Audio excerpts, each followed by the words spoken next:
morning.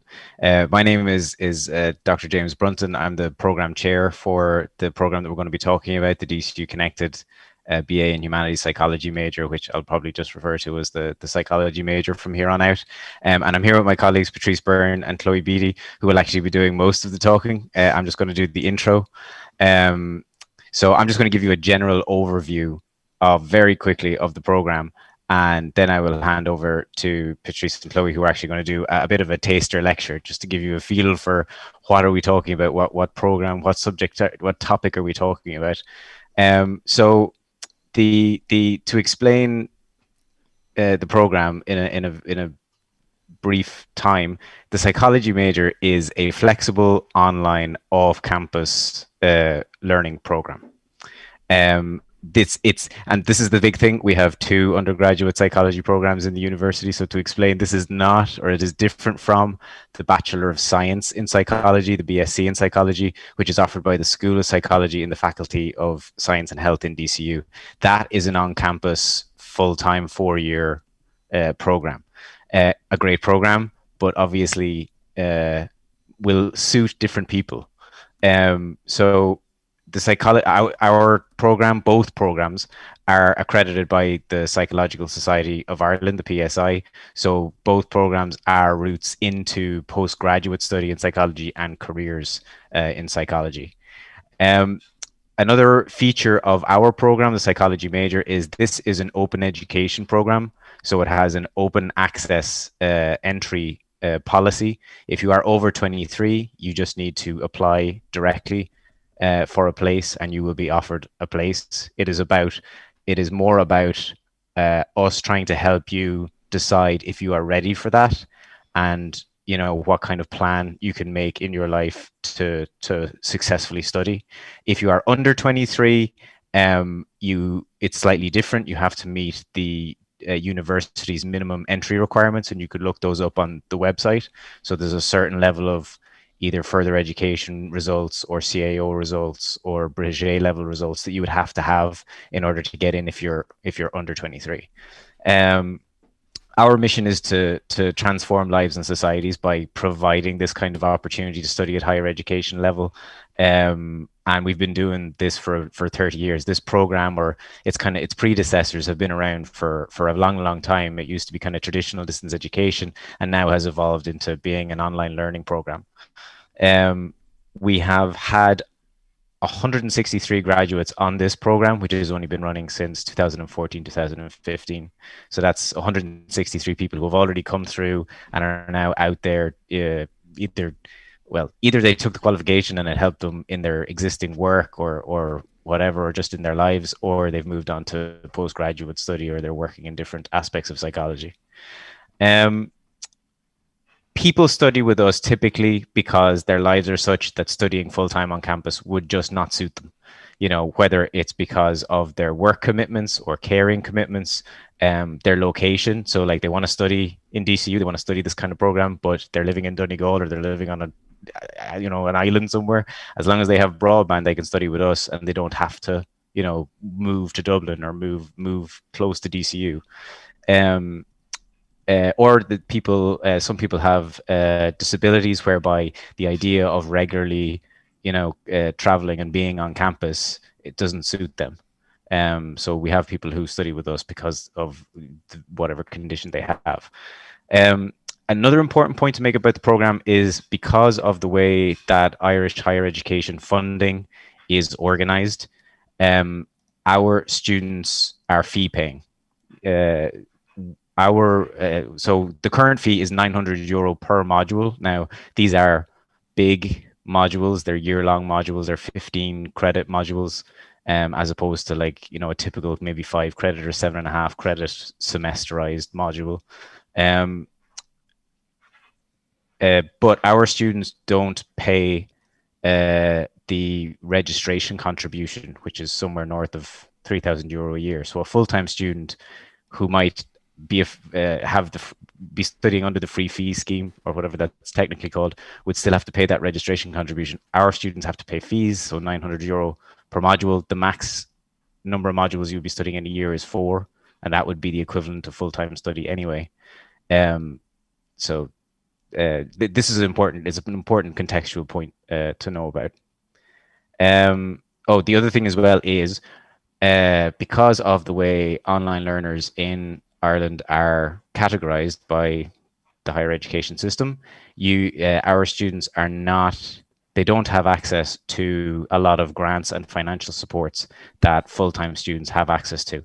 It's not fair, but it's the way it is. So it's important to know that you wouldn't be able to access a SUSI grant or some of the other grants that you might think were available to you because you would, if you were full time, you would meet the definition of a mature student, or if you were full time, you might be able to access some kind of fee supports, but a lot of those are not accessible to online learners in Ireland. So just to talk about the program very, very briefly, the psychology major, it's accredited by the PSI. It's a level 8 honors degree. There's 12 of these big 15 credit modules that you need to complete in order to graduate with a degree. You can exit after completing 8 modules with a diploma, but the diploma isn't a route into psychology. You need to have the full degree in order to kind of go on into psychology. The big thing with us is that we have flexible progression routes. You can take the number of modules in a year that suits your life. That's really the biggest feature. If you have an exceptionally busy year, you can just take one module, and then the next year is a bit quieter. You can increase that. You can finish in 4 years, but that is pretty much the equivalent. Each year you'd be studying like a full-time student. If you try to do that on top of other time-consuming commitments, that's a recipe for disaster. So it's most of our students would more typically take 5-6 years. Now you have to finish in 8 years. There is an 8-year registration limit. So it's all about looking at our rules about what modules you can take in what order, and then making a plan for, okay, I think I could do it in this many years. Here's the way I would move through the program.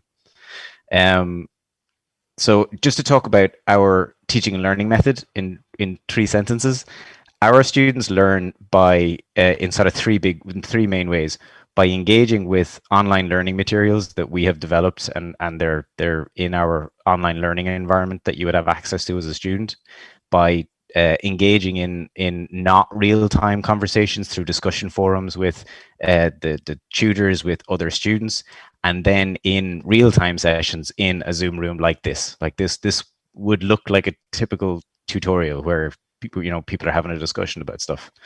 Our teaching and learning model is not lecture based. It's not about showing up every week and watching online lectures. It's just, and you have to get that out of your head, because sometimes people can't get it out of their head and they keep going, where are the lectures? It's like, no, that's not the model. You study the materials, you discuss stuff in discussion forums, and then you get together in tutorials to like talk about stuff and do activities, all the kinds of things that happen in synchronous sessions. So that's just a brief overview.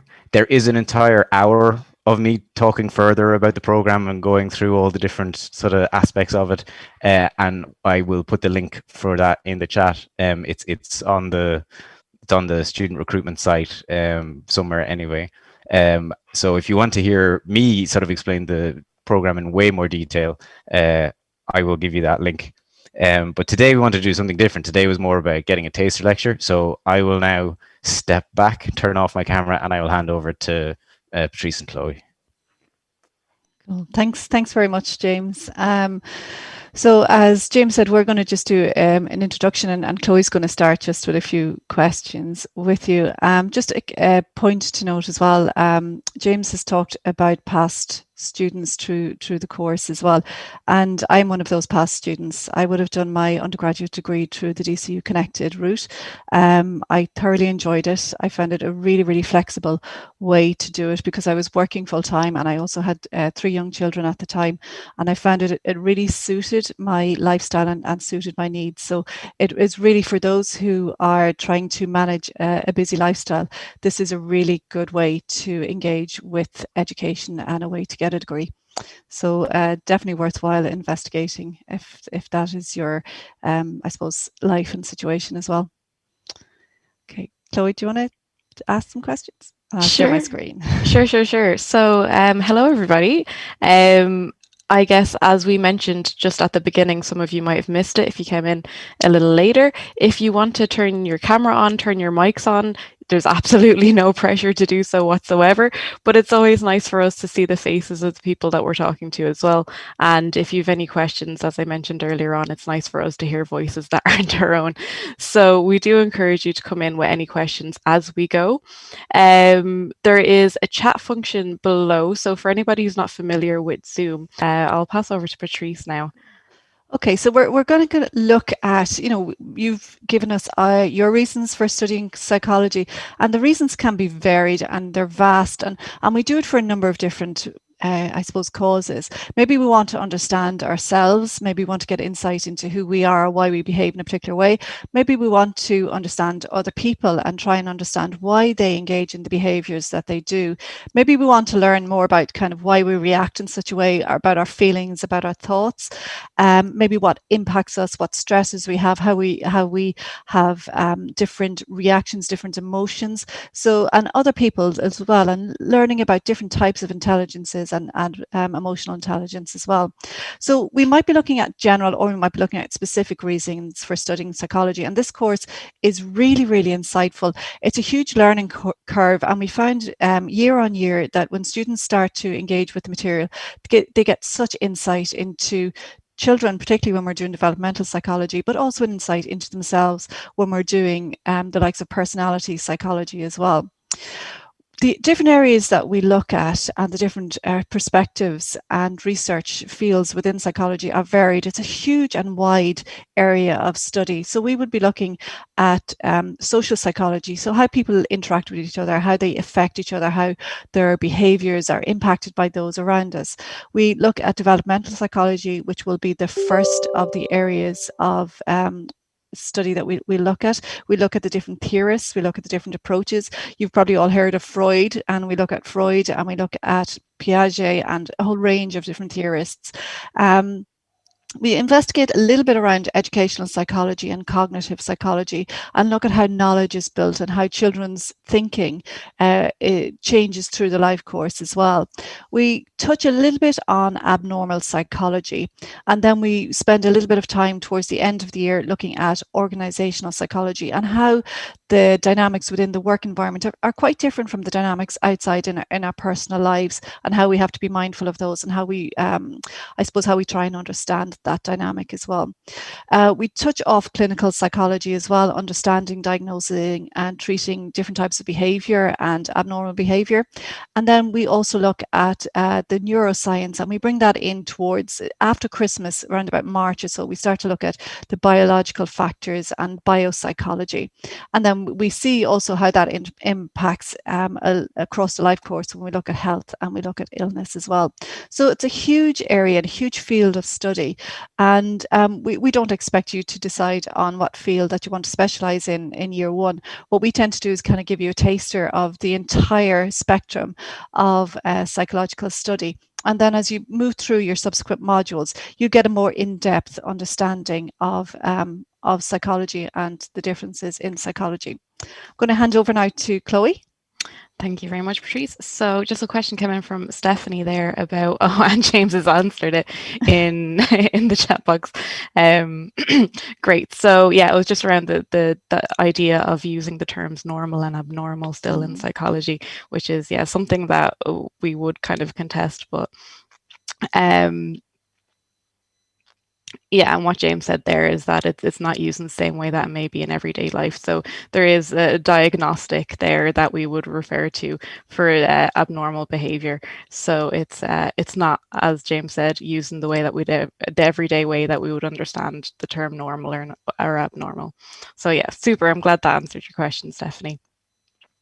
So something that I didn't know when I started psychology is how much of a science it is, I suppose. I went in very naively thinking that, and I'm sure a lot of people do as well, that it's all about asking people how they feel, and you have that stereotypical idea of the person lying down talking to their therapist. And I didn't realize how much research and science was actually behind it, which makes it all the more complex and interesting to me, I think, anyway. But as a science, it is a social science. It has its foundations in the natural science. So when we say social science, what we mean is we're looking at society as a whole. We're looking at the individuals who make up society. We look at the factors that are at play in society, and the different environments and different societies that are available in different cultures. So this would also kind of dip into the history, economics, and political sciences. But in psychology, we are looking at the individual themselves, and we're interested in how they interact with other individuals in their society, and also the different factors that might be impacting on their environment. When we look at the natural sciences, we're looking more on the sides of biology, chemistry, and physics. And psychology really ties in with these when we think of this idea this term before, that there is a particular way in which we study sciences, and the area of natural sciences that we would see psychology dip into the most is probably biology. And this is when we start covering biopsychology later on in the module in the introduction to psychology, which is an area that the students really do enjoy as well, because you get to see the brain and what's happening in the brain when we do certain things like problem solve, for example, solving a Rubik's Cube. So like the natural scientists, psychologists seek to answer the questions by following a very specific scientific method. And to do this, we need to collect a little bit of data, and we can collect data in two ways, and this is through surveys and experiments. So what do I mean when I say surveys and experiments? They're the two most widely used methods for collecting data when we're interested in a particular question in psychology. And a question that might be of interest. So some research that I'm involved in at the moment is looking at screen use. So video games and different types of screen use, like using it for homework, for example, and the impact this has on young children's development. So this is a question I've come up with, and I'm interested in knowing how screen use impacts on early child development. And to answer this question, I can use a survey that goes out to parents, for example, and I can ask parents, right, how long do you think your child spends on a daily basis on screens? And then I can do some experimentation. And this involves manipulating parts of a task and comparing results across participants. So to do this, I might take a group of children who reportedly don't spend a lot of time on screens and a group of children who spend a high amount on screens, and compare how they do on a specific task. And this might be a cognitive task or a maths task or a spelling task. So this is all about comparing groups versus surveys. You're looking at the differences within a particular group. So you can start to see how these types of questions can really come to be of interest to you as you start studying the different types of psychological theories. And when I say the word theory, a lot of people tend to take a step back and go, oh, that's a big word and I don't want to digest that. But realistically, a theory is just a question that we have, and it's a way that we attempt to explain that question. So if I have a question, and the example that we have on this slide, if you look to the bottom of the slide, is if you study more, you'll get better grades. So I might come to my psychology class and be thinking, okay, if I study more, do I get better grades? That's a question. How do I explain this? So I create a theory. I collect a little bit of data. I see if people who study more get better grades. And if they do, fantastic. That's my theory. I'm going to call this maybe the study hard theory. And then somebody else comes along, a new theorist or a new researcher, and they go, wait a second, let's pick a little bit of, let's pick some holes in this theory. Maybe those who study a lot actually don't get better grades. I know some people who don't study very much and get good grades as well. So what's happening there? So they go back and they revisit this theory. And this is what we're going to be really, really encouraging you to do if you start with us in psychology, is just to have this critical mind and question all the time. So just because a theory is there doesn't mean it's brilliant. Often we have to go back and we have to ask some questions. Okay, this is the study hard theory, but I know people who don't study a lot and get good grades as well. What's going on there? And we collect a bit of data and we find that they're actually studying in a very smart way. They're picking out all of the information and maybe highlighting some important words, and they're reducing their time but getting similar grades. And maybe I come and I produce a new theory or I improve that theory. I'll call this the study smart theory, for example. And that's what we'll be kind of discussing as well, different theories and different theorists in psychology and how they've improved or grown. And we're always trying to improve or grow in psychology. That's the name of the game. So what are some topics we'll be covering? I'll hand you over to Patrice again. Okay, so the course, as we mentioned already, looks at psychology and the field of psychology. And as we mentioned already, there's a number of different perspectives that we can investigate. So in the Psychology PY 100 this year, or starting in September, we're going to cover these different areas. So we're going to look at developmental psychology first, and then we move into personality psychology, maybe after Christmas, just about after Christmas, and that evolves then into cognitive psychology, biopsychology, social psychology, and organizational psychology. So we'll dip in and out of all of these different fields of research. And then, as I said, as you move through your degree, you will spend a year doing each of these different areas. So personality might be combined with another area of research. So social and organizational might be combined, bio and cognitive might be combined as well. So you'll go into them in a lot more depth.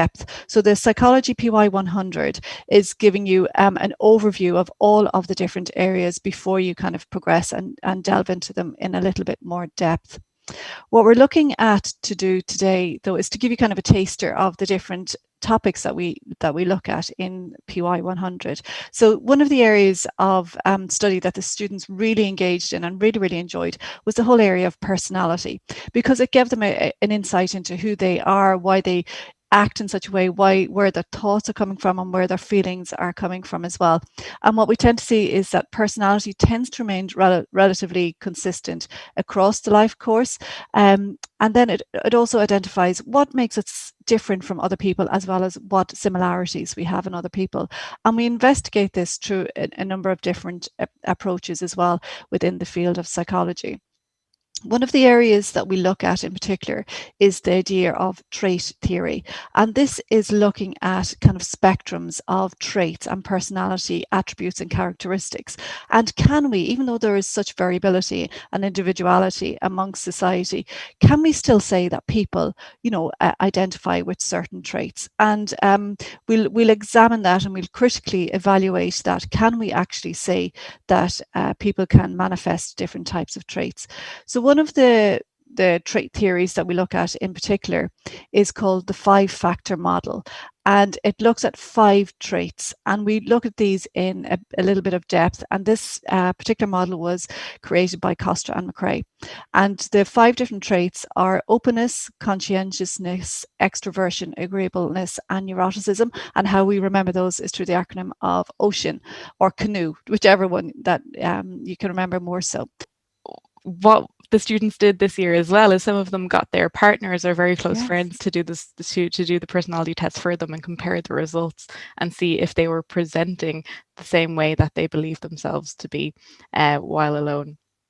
Are introverts more introspective? Possibly, as I said. There's always research and data to be collected in psychology. So there's your first question, Stephanie. This is the first question that you go into that you can start exploring through different pieces of research. And what we would get students to do as well is that we would get them to do the test, and then we would get them to do it again. So we get them to do it a retest and see, is their scores consistent across the 2 tests? Well, if they are consistent, we can take it that is possibly a dominant trait that they're exhibiting as well.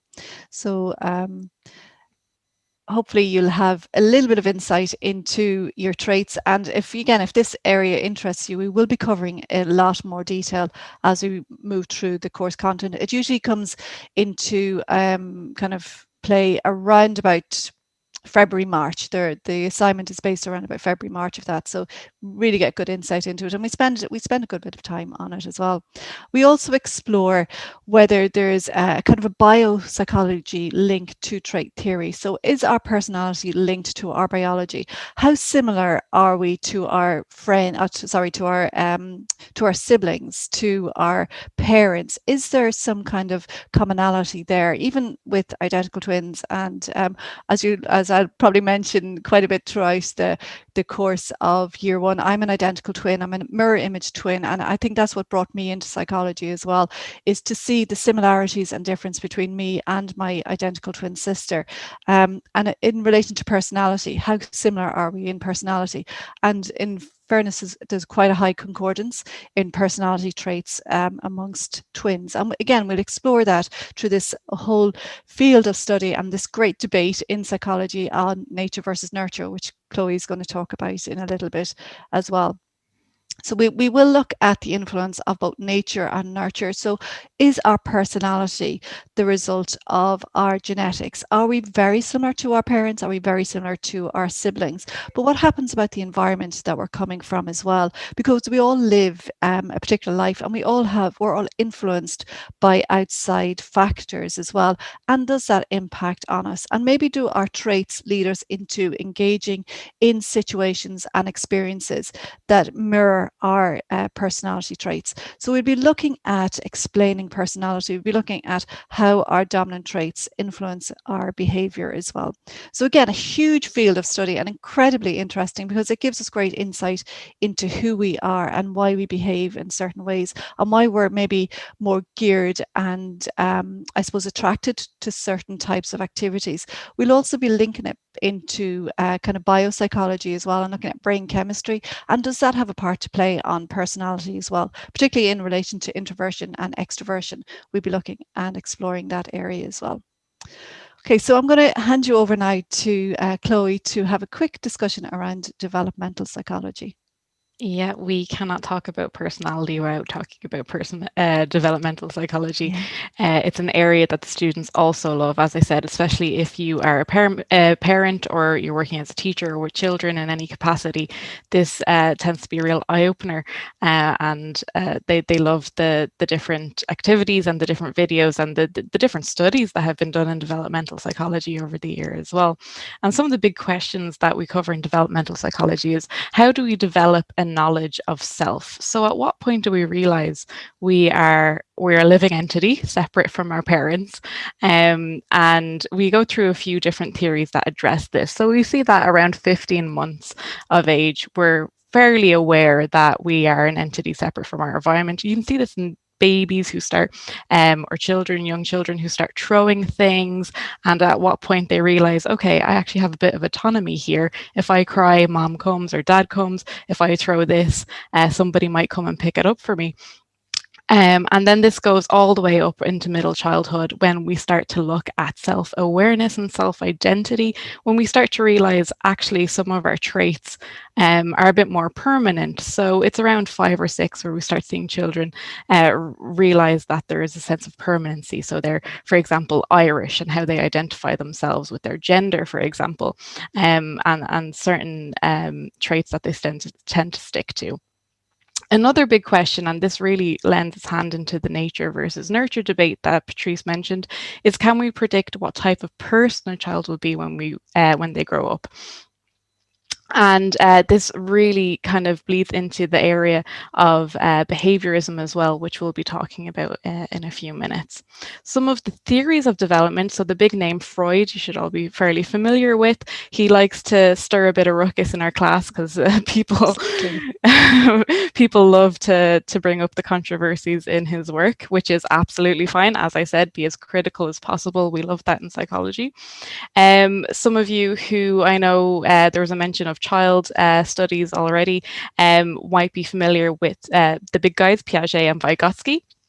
So going back to this idea of theory development that I mentioned earlier on, Piaget came along and said, right, okay, well, how do children develop cognitively?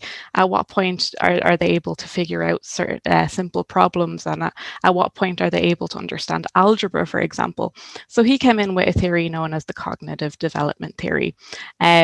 And psychologists being psychologists, Vygotsky and Bronfenbrenner then came in and said, wait a second, I don't think your theory accounts for everything, because he was looking at problem solving and everything that's happening inside the mind of a child.